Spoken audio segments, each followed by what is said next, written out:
어떻게? 예.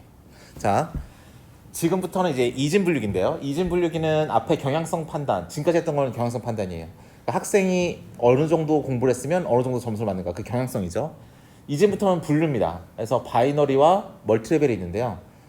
바이너리는 뭐냐면 OX 분류. 그 다음에 멀티레벨은 뭐냐면 학점 주는 것처럼 A, B, C, D 주는 것처럼 여러 가지 카테고리를 만들고 분류를 하는 거예요.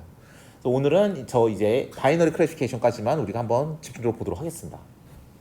사실 그리고 이게 진짜 많이 쓰여요. 기본적으로.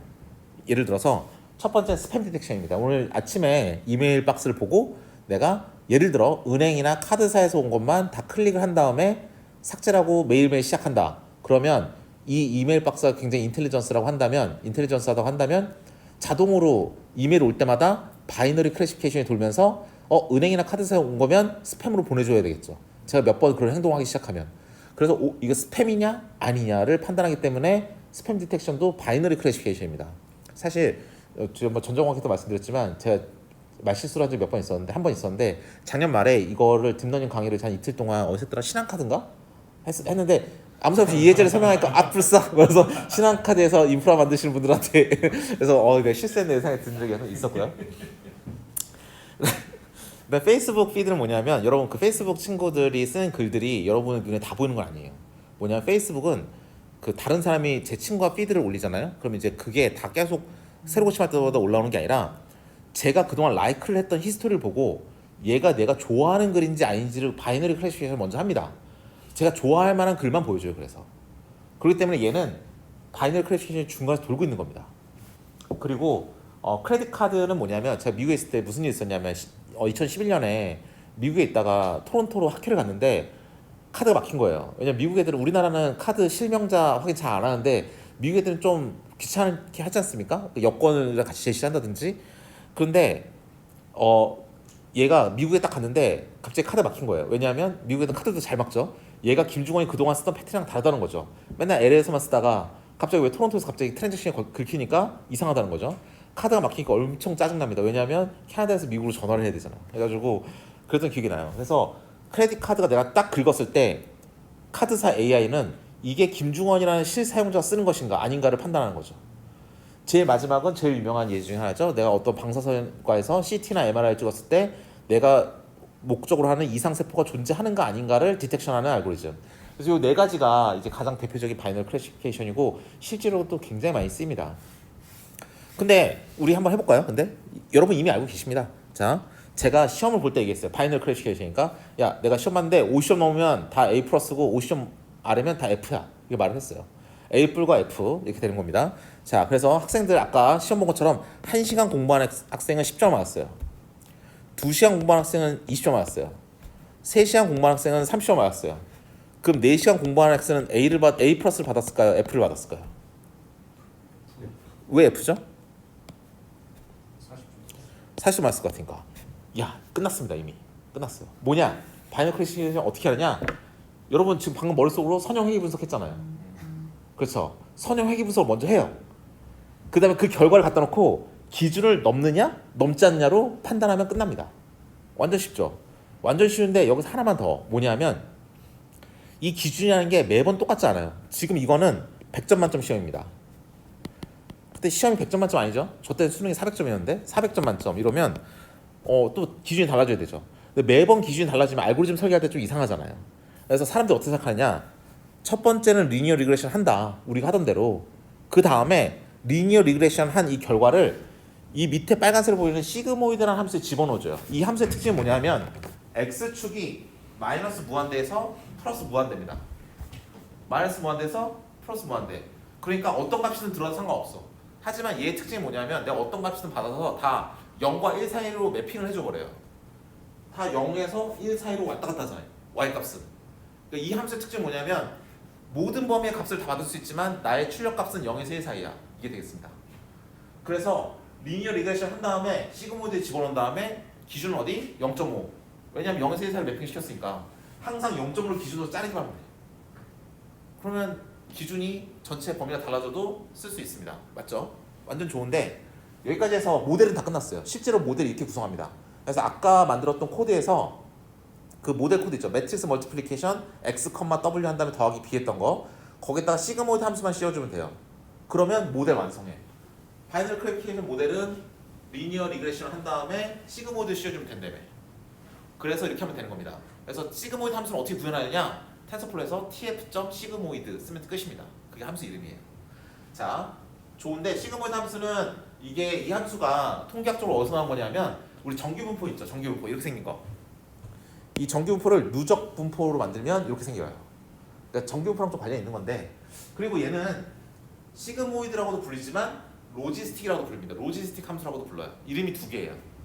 그래서 통계학과에서는 이걸 뭐라 부르냐면 로지스틱 회귀 분석 이렇게 배웁니다.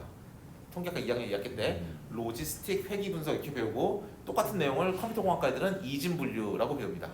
그러니까 이거 이름이 비록 회귀 분석이라 하더라도 이거는 회귀 분석 알고리즘은 아니에요.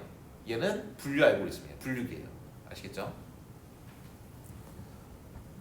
근데 여기서 이제 모델은 다 끝났어요. 우리 아까 했던 것처럼 아까 리니어 리그레션처럼 모델을 만든 다음에 로지스틱 리그레션이니까 로지스틱 함수 즉 tf.시그모이드만 씌워주면 모델 끝나요. 실제로 코드 보시면 나중에 가서 코드 보시면 이렇게 생겼어요. xw 매트릭스 멀티플리케이션 한 다음에 w랑 x 매트릭스 멀티플리케이션 한 다음에 더하기 b를 해도 되지만 그냥 한번 tf.add 한번 써봤습니다. 그럼 더하기 b한 거랑 똑같은 효과겠죠? 거기에다가 tf.시그모이드 씌우면 모델 완성이에요. 끝. 이렇게 만들면 끝납니다. 이진 분류기. 근데 여기는 이거 말고 하나 더 해야 될 게 있어요.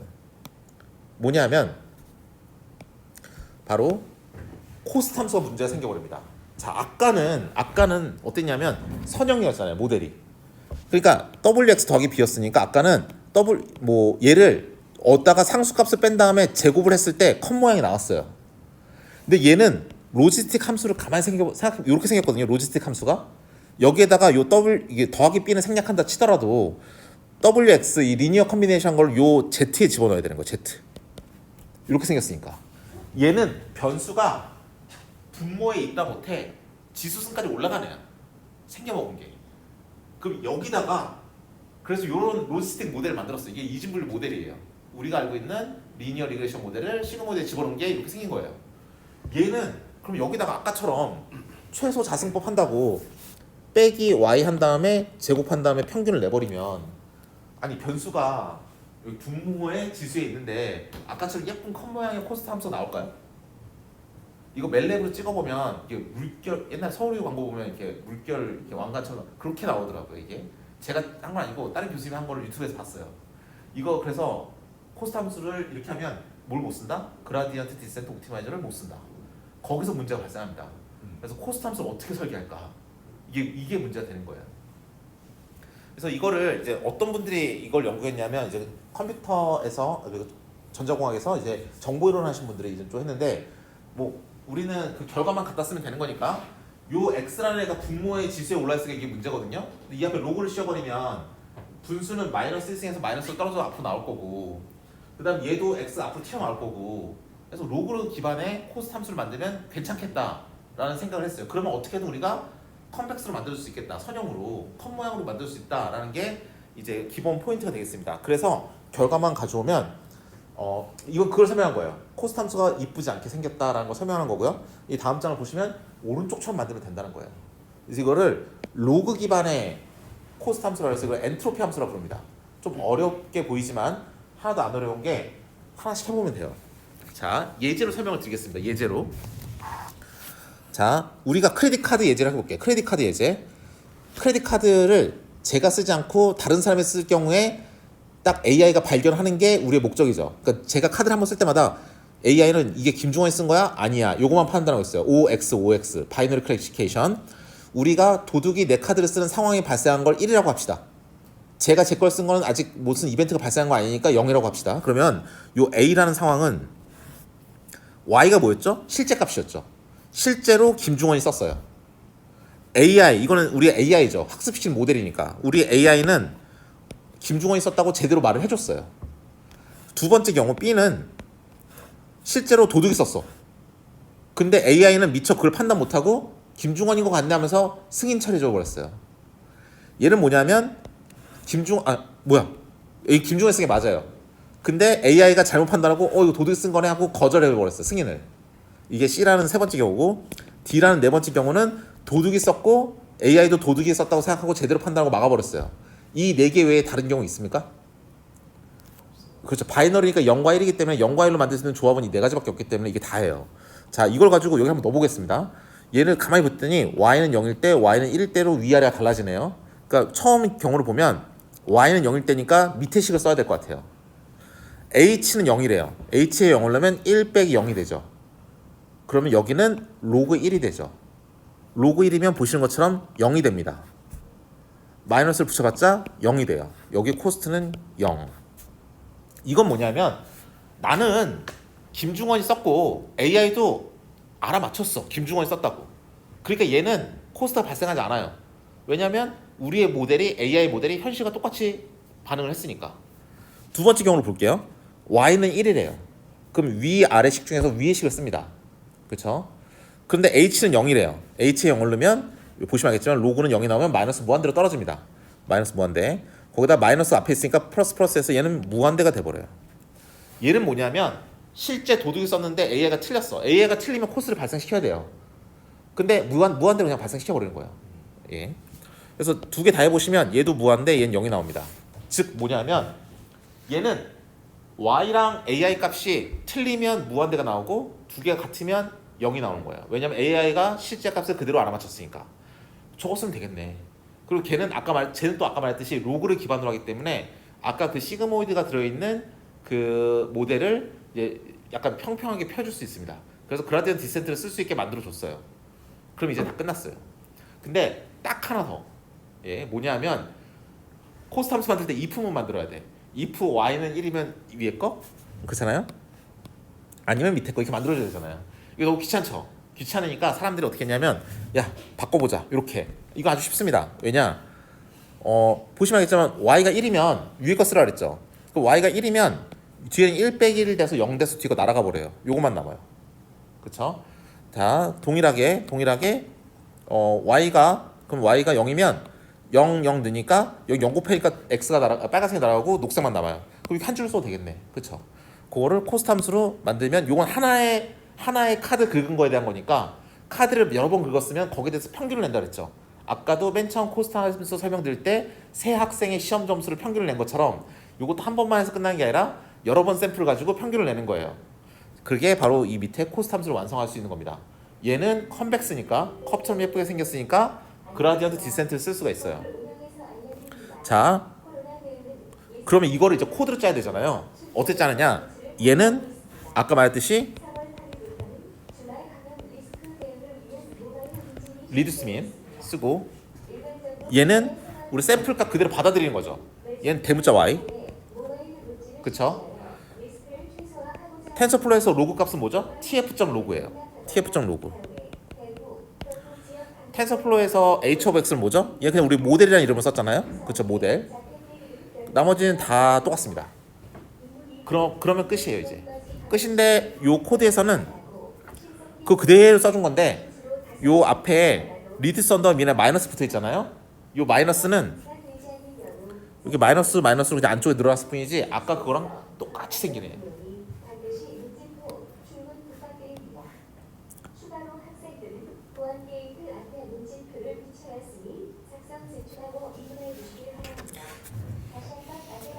예, 그래서 이건 평균이고 이 앞에 있던 마이너스가 여기 들어가고 스몰 y는 대문자 y를 써주고 어차피 플랫홀드에서 받아올 거니까 그 다음에 로그는 tf.log로 써주고 h of x는 모델로 써주고 그대로 써준 겁니다. 그 다음에 요 다음에 트레이는 아까 했던 거 그대로 그대로 그냥 복사해서 붙여놨어요. 그라디언트 디센트 메소드를 쓸 거고 러닝 레이스는 0.01이고 코스트를 미니마이제이션 한다 이렇게 써줬습니다.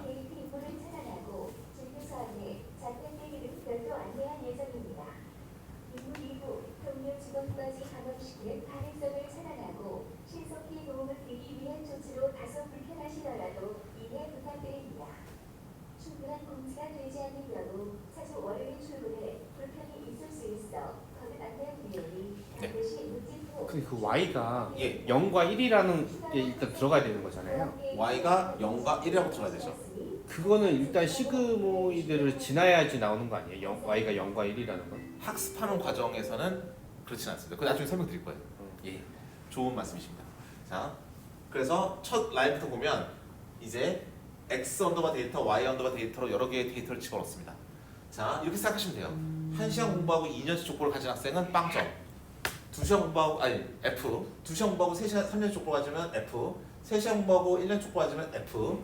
4시간 공부하고 3년치 족보를 가지면 그때부터 이제 A 플러스가 돼요. 그러니까 이때부터 충분한 만큼 양이 쌓이는 거죠. 그보다 크고 A 플러스, 크고 A 플러스 이 6개의 샘플로 학습을 시작합니다. X는 한 번에 2개씩 값을 받기 때문에 아까랑 똑같이 쓰는 거죠. 2. Y는 한 번에 0 또는 1이라는 값을 받아요. 이게 바이너리이기 때문에 0 또는 1이겠죠. Y가 0 또는 1이라는 값을 하나씩 받아요. 여기서 보시는 것처럼. 자, 그런 다음에 X가 아까랑 똑같이 가로로 2벡터이기 때문에 W는 세로로 2벡터야 되고 그래서 2칸 2x1 B는 하나만 들어오니까 얘는 1이 됩니다. 여기까지는 다 이해가 돼요. 자, 14, 15는 여기다 이렇게 해서 얘는 나중에 쓰는 겁니다. 그래서 나중에 이렇게 써볼게요. 나중에 필요한 애들이고요. 우리는 요 17번부터 시작해서 25번까지 라인을 보겠습니다. 자, 17번째 라인 세션을 동작시킨다. 18번째 라인 초기화한다. 끝났고요. 이제 코드 눈에 보이시죠? 그 다음에 스텝은 만 한 번을 돈다 라고 하고 있고 스텝 한 번씩 돌 때마다 세션 런 안에 코스트 값과 트레인 값, 이제 W 값, B 값은 볼 필요가 없나 보래요. 트레인은 무조건 불러야 되는 거고 그라디언트 디센트 옵티마이제이션 하기 위해서 그럼 얘가 한 번씩 점프할 때마다 코스트가 얼마나 나는지 보고 싶으니까 코스트 값도 같이 찍어줘요. 이 두 개에 나오는 변수를 코스트 언더바 밸류, 트레인 언더바 밸류라고 넣었지만 아까 말씀드렸듯이 트레인 언더바 밸류는 아무 값도 없을 거예요. 그냥 언더바로 써도 되는 건데 그냥 이름 한번 써봤고요. 그러니까 얘는 그러면서 매번 10,000번 돌 때마다 프린트를 다 해줘라가 되겠습니다. 그러면서 트레인을 부르려면 우리가 12번째 라인에 트레인을 부를 거고 12번째 라인 트레인 안에는 코스트가 있고 그 코스트는 11번째 라인에 정의가 돼 있고 11번째 라인의 코스트 함수는 대문자 y가 필요하니까 feed through 대문자 y 값을 y 언더바 데이터를 넣어주고 그 다음에 모델이 있는데 모델이 있는 10번째 라인에 가보니까 얘는 대문자 x가 필요하네요. 그렇죠? 그래서 대문자 x도 같이 x 언더바 데이터로 넣어줘요. 그리고 만 한 번 학습이 끝나서 23번째 라인까지 왔습니다. 23까지 왔으면 아까 똑같이 했듯이 W랑 B를 다 구한 거예요. 별표를 붙였어. W와 B에다. 뭐냐면 만 한 번이 충분하다고 제가 주장하는 건 아닙니다. 충분하지 않을 수는 있어요. 근데 만 한 번의 점프를 통해서 우리가 구한 상수값은 구했어. 이걸 가지고 이제 모델을 쓰겠다는 거예요. 그래서 뭐라 하냐면 자 이제 새로운 값 넣어봐. 내가 한번 값을 도출해 줄게. 그러고 있었는데 여기 보니까 모델을 갖다 놓고 여길 잘 보셔야 돼요. 아까는 1,1, 2,2, 3,4로 학습시킨 다음에 새로운 값인 4,4로 테스트를 했어요. 근데 지금은 뭐지? 아까 넣었던 x 언더바 데이터를 또 넣어서 테스트하고 있네? 이걸 흡사 수업 시간에 배웠던 문제가 똑같이 중간고사에 나온 거랑 똑같은 거예요. 그렇잖아요. 트레이닝 할 때도 x 언더바 데이터를 하고 테스트 할 때도 똑같이 x 언더바 데이터를 해. 이 의도는 뭐냐면 자 나는 이 6개로 이렇게 학습을 했어. 근데 네가 만약 학습이 충분하다면 우리의 요 똑같은 데이터를 넣었을 때 너는 000111을 추론해낼 수 있을 거야. 그걸 한번 확인해 보자는 겁니다. 이해되십니까? 이해되시죠? 그러니까 똑같은 데이터로 우리가 10,000번을 학습했습니다. 만약에 학습이 충분하지 않으면 W 값과 B 값이 적당하게 세팅이 안 됐기 때문에 우리 X 언더바 데이터 다시 넣었을 때 Y 언더바 데이터가 0011이 나온다는 보장이 없어요. 학습이 충분히 됐다면 0011이 나왔겠지. 그러니까 이렇게 학습을 충분히 시킨 다음에 0011이 나오는지 확인을 하는데 실제 진짜 값을 넣어주면서 얘네들끼리 비교를 하면서 몇 개나 정확하게 맞추는지를 한번 보고 싶은 겁니다. 이해되시나요? 그래서 모델이라는 걸 넣고 x 언더바 데이터를 넣고 h라는 변수를 받아옵니다. 그럼 여기에 h라는 변수는 모델은 뭐냐면 시그모이드의 결과값이니까 모델 보시면 시그모이드의 결과값이죠. 시그모이드의 결과값이니까 시그모이드는 0에서 1 사이의 실수예요. 이 값이 0.5보다 크면 우리는 1이라고 그런 거고 0.5보다 작으면 0이라고 그런 겁니다. 어쨌든 그 6개의 시그모이드 값이 나올 거예요. 왜냐하면 x 언더 데이터의 개수가 6개였으니까. 그런데 그 다음에 뭐가 붙어있죠? 프레딕션이 붙어있죠. 자, 이때 이 위에 봅니다. 프레딕션. 이게 중요한 건데 얘는 뭐냐면 방금도 말씀드렸듯이 모델이라는 건 0, 1 이런 값이 아니에요. 시그모이드의 결과값이야. 0에서 1 사이의 실수예요. 그러니까 0.5보다 크면 1이고 아니면 0이다 이렇게 말해줄 애가 필요하죠. 결과적으로. 그게 바로 tf.cast라는 함수를 쓰는 겁니다. tf.cast라는 함수는 이 뒤에 오는 데이터 타입은 플롯이다. 이건 그냥 항상 쓰는 거예요. 이거는 신경 쓰지 마시고 아무 생각 없이 그냥 타이핑 하시면 됩니다. 중요한 건 이 앞이거든요. 지금 현재 모델에 지금 빨간색 별표 붙어있죠. X, W랑 P. 얘는 뭐냐면 야 나한테 X만 줘. 그럼 내가 계산해 줄게. 이거예요. 그러니까 tf.cast를 요거를 프레딕션을 부르면 여기서 부르면 X 지금 주고 있죠. 6개. 6개 주는 거예요. 이렇게. 그럼 얘는 그 X 6개를 받아서 모델값 6개를 다 계산했어요. 그 6개에 대해서 하나하나에 대해서 0.5보다 크면 이게 만약에 모델값이 0.5보다 크다. 예를 들어서 이게 만약에 0.7이다. 0.7은 0.5보다 크다. 이건 참입니까? 거짓입니까? 참이죠. tf.cast는 뭐냐면 나의 첫 번째 인자가 참이면 1을 리턴해요. 나의 첫 번째 인자가 거짓이면 0을 리턴해요. 그러니까 만약에 여기서 0.3이 들어왔다. 그러면 0.3이 0.5보다 크다. 이거 거짓이죠. 이러면 0을 리턴해요. 그러니까 얘가 그럼 얘는 그래서 tf predict는 뭐냐면 000111이 나오면 되겠죠. 우리가 원하는 대로 잘 학습이 됐다면. 이해되십니까? 자, 그 다음에 나오는 건 뭐냐면 accuracy예요. 정확도를 잰다는 거예요. 이 6개 중에서 과연 몇 개나 정확하게 알아맞혔는가? 정확도를 재는 거예요. accuracy는 바로 여기 있거든요. 불러보면 이 prediction 방금 만든 거예요. 우리 000111이었죠. 그쵸? 대문자는 뭡니까? 실제 값을 그대로 가져온 거예요. 실제 값이 뭐였죠? 000111. 이 이퀄이라는 함수는 뭐냐면 얘네들 다이다이 비교하는 거예요. 이렇게 일본말로 다이다이 비교. 그래서 얘네들이 같으면 true, 다르면 거짓이에요. false. 근데 얘네들 다 같으니까 다 true죠. 그러니까 얘네들 다 true예요. 그럼 얘네들을 캐스트는 뭐라 했죠? 내가 true면 1이고 거짓이면 0이라고 그랬잖아요. 근데 얘는 다 true니까 다 1이에요. 111. 그걸 뭘 하죠? reduce mean. 평균을 내요. 자, 1을 6개 더한 다음에 나누기 전체 개수 6개로 나누면 1이 나오죠. 그러면 얘는 100% 정확하다. 6개가 있었는데 6개 다 맞았으니까 100% 정확하다. 이렇게 되는 겁니다. 만약에 이 알고리즘 성능이 아직 별로 안 좋아서 프레딕션이 다 000이었어요. 그쵸? 근데 y 값은 000111이라면서. 그쵸? 그럼 이퀄에 넣었으니까 얘는 위에 거 3개는 true고 밑에 거 3개는 false다. 이렇게 나올 거고 얘를 캐스트에 집어넣으면 111000이 나오겠죠? 그러면은 얘네 다 더하면 3인데 총 개수는 6개 했으니까 나눠주면 0.5가 나올 거예요. 그러면 정확도 50% 이렇게 되는 겁니다. 자, 케라스에서는 정확도를 도출해주는 함수가 있어요. 이밸류에이션 함수가 있거든요. 그냥 갖다 쓰면 되는데 텐서플로는 그런 거 안 만들어줍니다. 그래서 이렇게 우리가 손으로 만들어서 써줘야 돼요. 정확도 몇 프로다라는 걸 나중에 찍고 싶으면 이걸 만들어서 써줘야 됩니다. 자, 이렇게 하는 거고요. 그래서 실제로 보시면 이 결과인데 위에 있는 거 3개는 시그모드 값이 0.5보다 작고 밑에 있는 거 3개는 0.5보다 큰 걸 볼 수 있고 그 다음에 우리가 이 그 프레딕트라는 걸 출력했으니까 00011이 나온 걸 볼 수 있고 이게 y랑 똑같으니까 accuracy는 1.0 100%다라고 나온 걸 볼 수 있습니다. 자, 이제 오늘 이제 마지막으로 볼 예제가 이거예요. 사실 지금까지는 손으로 데이터를 막 타이핑해놨어요. 근데 솔직히 그건 너무 원시적이잖아요. 그쵸? 그러니까 얘를 이런 CSV라는 엑셀 형태로 만들어서 얘를 로딩해서 쓰는 겁니다. 이건 numPy에 있는 기능인데 그걸 갖다 쓰고 싶어요. 이거는 어디서 가져가냐면 UC 얼반이라는 대학에 머신러닝 레포지터리라고 있습니다. 걔네들은 머신러닝 공부할 때 쓸 수 있게 여러 가지 데이터를 모아놓은 그런 자료가 있거든요. 그 중에 하나를 다운받은 거예요. 이거 당뇨병 환자 데이터라 해서 다이어베티스 데이터라고 거기에 있는 걸 가져온 건데요. 이건 뭐냐면 이 세로는 환자예요. 환자 혹은 검진받은 사람. 그래서 이 8개의 시약에 대해서 검사를 했어요. 첫 번째 A라는 시약에 이런 반응을 보였고 B, C, D, E, F, G, H에서 8개에 대해서 반응이 이렇게 보였어요. 근데 알고 보니 이 사람은 원래 당뇨병 환자가 아니래요. 그러니까 이거는 당뇨병 환자냐 아니냐를 나타내는 바이너리가 되겠습니다. 이해되시죠? 그래서 얘는 한 개 값이 바이너리가 아닌 거예요. 그래서 이렇게 매 환자마다 이렇게 한 겁니다. 두 번째는 저렇게 값을 보였는데 마지막에 1이죠. 아, 저런 값을 보면 얘는 당뇨병 환자인가 보다 이렇게 되는 겁니다. 자, 이 데이터를 다 로딩을 하는 건데 그래서 이 코드를 보시면 그러면 우리 지금까지 시험 점수는 데이터 하나 받을 때마다 2개씩 받았죠. 어젯밤에 몇 시간 공부했니? 족보는 얼마니? 2개씩 받았죠. 지금 몇 개씩 받아옵니까? 8개씩 받아옵니다. 요거만 빼고 데이터를 요거 받아가지고 가지고 오는 부분만 설계하면 나머지 코드는 그대로 갖다 써도 돼요. 그래서 이 다음 코드를 보시면 8번째 라인부터 시작해서 28번째 라인까지 똑같아요.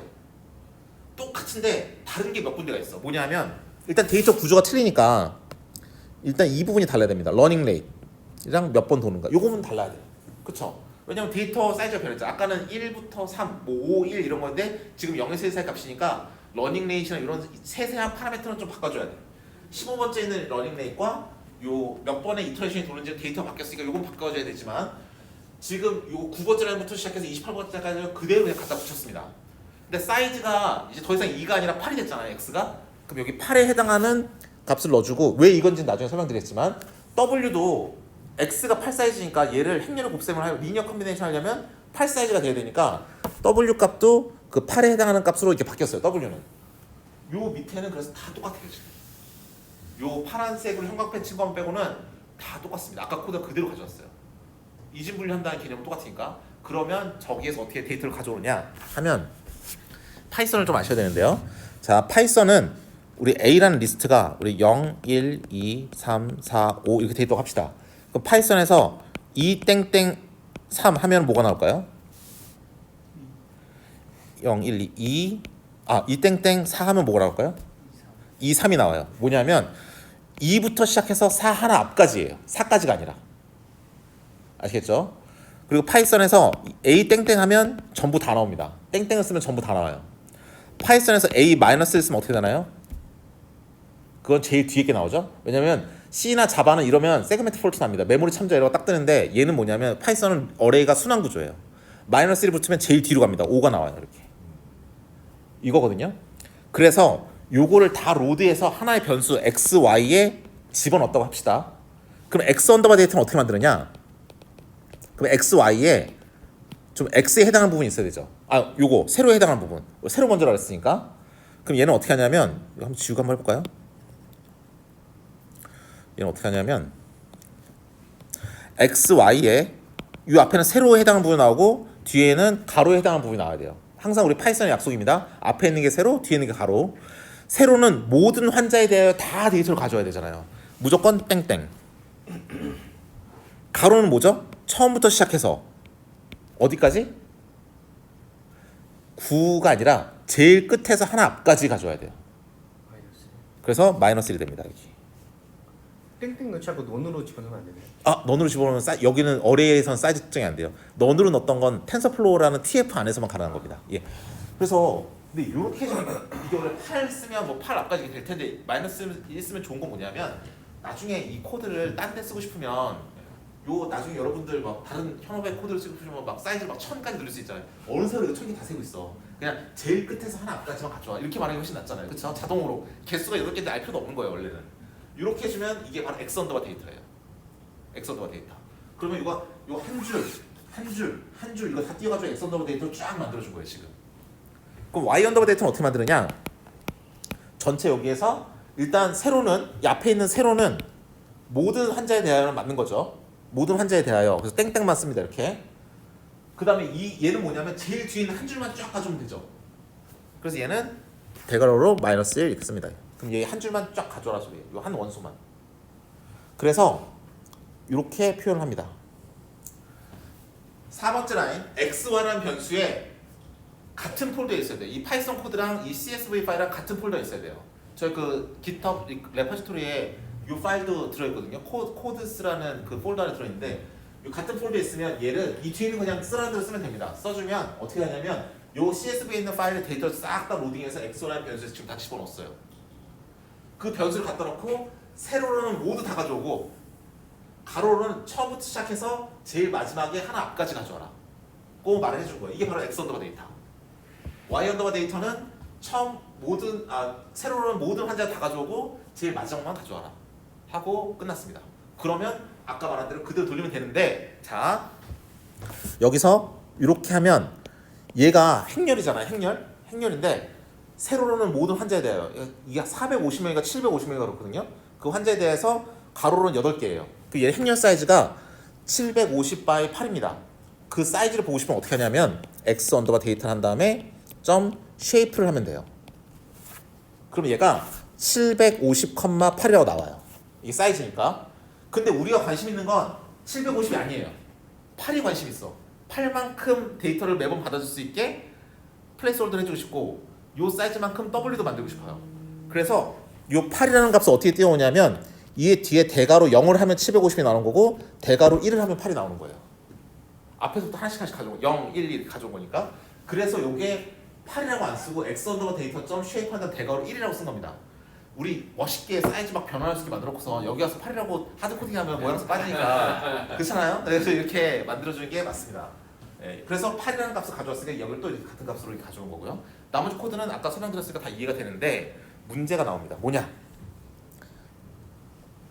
이게 오늘의 마지막 코멘트 될 텐데 정확도는 77% 나와요. 만족스러우십니까? 왠지 만족스럽지 못해요. 이게 바로 우리가 오늘의 마지막으로서 대미를 장식하는 진짜 중요한 포인트인데 이렇기 때문에 인공신경망이 필요해요. 왜냐? 아까는 이거는 100% 나왔죠. 100% 나올 수밖에 없는 세팅이에요. 일단 공부 못하고 족보 없는 애들이 F 받는 거 확실해. 공부 열심히 하고 족보 많은 애들이 잘 나오는 거 확실해. 얘는 이게 리니어가 싹 나눌 수 있는 상태예요. 분포가.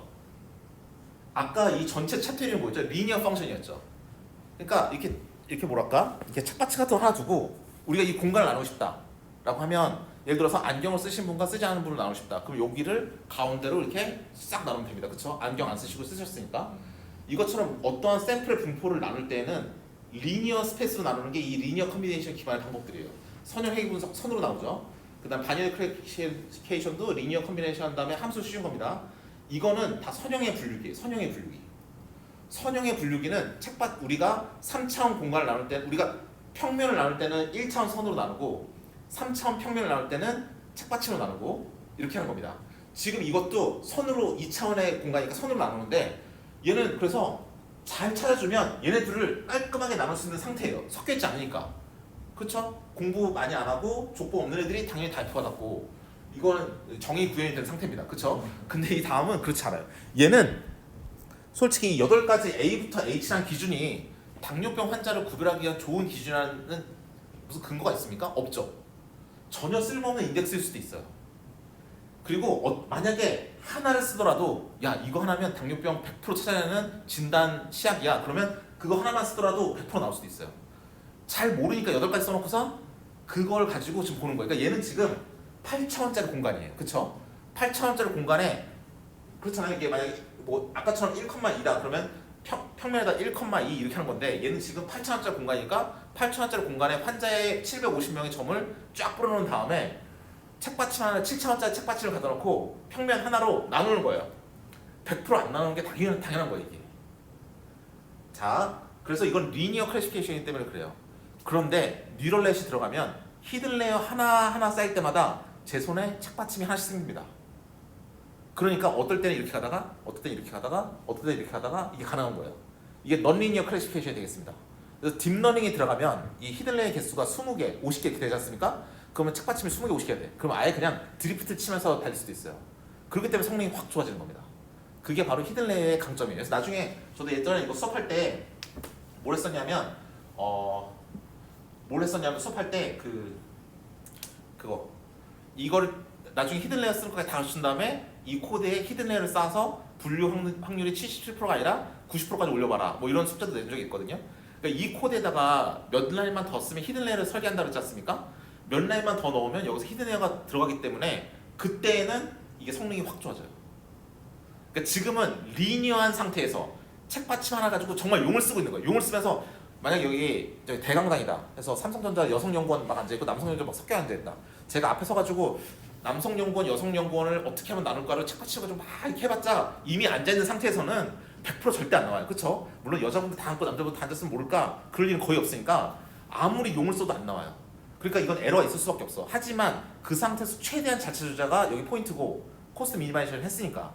근데 여기에서 책받침 하나 말고 여러 개 써라. 이게 바로 딥러닝이 되겠습니다. 그리고 나중에 가면 CNN은 어떻게 되냐면 사람들이 들어올 때 먼저 전처리를 해서 여자분들은 여기 앉으시고요. 남자분들은 여기 앉으세요. 말을 해준 다음에 그 다음에 클래시피케이션 해버려요. 그러니까 CNN이 성능이 폭발적으로 좋을 수밖에 없습니다. 다만 그 전처리기를 학습을 또 해줘야 되기 때문에 이제 빡센 거죠. 근데 그건 이제 CNN 때 말씀을 드릴 거고요. 지금 이 예제가 정말 중요한 이유는 여기서 바로 우리가 히든 레이어라는 걸 써야 될 모티베이션을 설명해주고 있기 때문에 그렇습니다. 이 경우는 우리가 데이터라는 걸 완벽한 진단 시각이 없기 때문에 데이터의 분포를 딱 갖다 놓은 다음에 얘를 분류를 한다고 치면 리니어한 엘지브라, 리니어한 상태에서는 할 수 있는 한계가 있다. 그 한계를 뛰어넘으려면 넌리니어하게 들어가야 돼요.